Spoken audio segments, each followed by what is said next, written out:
ఈడతో పెద్ద తలనొప్పిరా. అన్నా ఏం చేద్దామన్నా? ఆడు మన చుట్టమేలేరా. వాడు నార్త్ ఇండియా వెళ్ళి చదువుకున్నందువల్ల మనల్ని మన మనుషుల్ని కూడా మర్చిపోయాడు. రానీరా, వస్తే మనం చూసుకుందాం. సరేనా?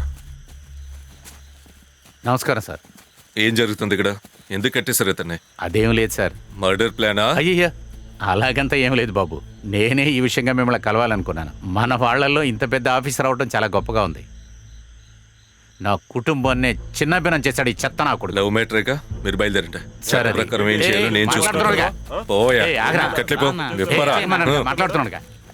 సార్, నేను చెప్పేది వినండి. అన్నా బాబు బాబు, వదలవయ్యా. బాబు, బాబు, 20 సంవత్సరాలుగా నా కూతుర్ని అల్లారు ముద్దుగా పెంచుకున్నాడే తప్ప నా కూతుర్ని విడదీశాడయ్యా. ఎలా బాధపడుతున్నాడు చూడు. నీకు అమ్మాయికి ఏ సంబంధం లేదని లెటర్ రాసిచ్చి వెళ్ళు. సార్, మీరు నాకు సపోర్ట్ గా ఉంటారనే నమ్మకంతోనున్నాను సార్.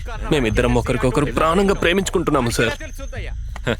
నాకు తనే కావాలని పట్టుబడితే నువ్వు ప్రాణాలతో ఉండేవాడివి కాదు. నేను రాకపోతే నువ్వు శవం అయిపోయేవాడివి. మాట్లాడకుండా రాసిచ్చి వెళ్ళు. సార్, మమ్మల్ని ఇద్దరిని విడదీయడానికి ఎవ్వరికి హక్కు లేదు సార్. మేమిద్దరం మేజర్. ఎవరు కాదన్నారు, అందుకే కాంప్రమైజ్ చేస్తున్నాను. లేకపోతే వేరేలా డీల్ చేసేవాడిని. సార్, మీరు ఒక పోలీస్ ఆఫీసర్. చట్ట ప్రకారంగా ఏం చేయాలో అది చెయ్యండి. అది వదిలేసి వాళ్లకు సపోర్ట్ చేస్తూ నన్ను బెదిరించకండి సార్. నాకు చట్టం తెలుసు, దాన్ని ఎలా ఫేస్ చేయాలని కూడా తెలుసు సార్. తమ్ముడు, ఎందుకు ఎమోషనల్ అవుతున్నావు? చట్ట ప్రకారం నువ్వు చేసింది సరేనా? అందుకని చట్ట ప్రకారం నేను నడుచుకోవాలని